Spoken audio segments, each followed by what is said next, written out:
I went no contact with my mother-in-law after she gifted me a picture of me having a seizure as a joke. My mother-in-law has always despised me.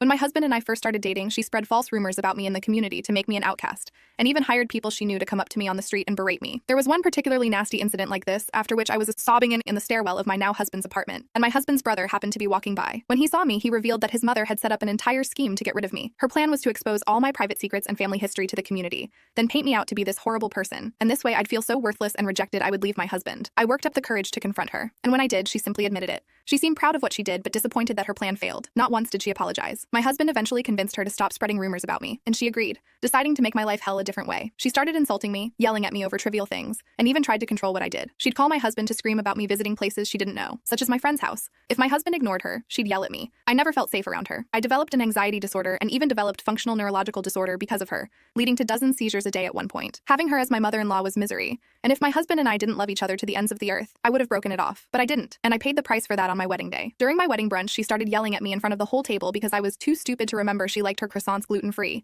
and because of this, I suffered a stress-induced seizure. My husband rushed to help, but my mother-in-law just started dying laughing. She said I looked like I was being electrocuted, then took out her phone and started taking photos of me. After taking dozens of embarrassing pictures, she said, "I have to get this on video." She started recording my seizure, telling me to smile for the camera. This made my stress spike higher, and I seizured way harder than usual. She never relented with the photos and videos either, and my husband called the ambulance. I was hospitalized on my wedding day, and to this day, she doesn't understand what was so wrong with what she did. My husband and I never got a real nice wedding, and instead went to the courthouse a few days after I got out of the hospital. This past August, my husband and I were celebrating our one-year wedding anniversary, when I finally, after 9 years of abuse and torment, reached my breaking point. My mother gifted me a framed photo of me falling out of my chair mid-seizure. She wouldn't stop laughing as she gave me the photo, calling it the one of funniest gifts she's ever given. I remember tearing up. I put my shoes on and headed outside. My husband tried to stop me, and my mother-in-law said I was throwing a tantrum. I ended up getting in my car and driving off. I called him and told him this was my final straw. I was done with his mother. I won't be coming back until the morning, and if I ever see his mother's face again, I'm going to disfigure it with a frying pan. And then I'll start recording her. And when she's begging me to stop, I'm going to keep swinging that damn frying pan until the outline of her face is indented in it. That's the word for word what I said. I know it's crazy, but I was done. I came home next morning as promised,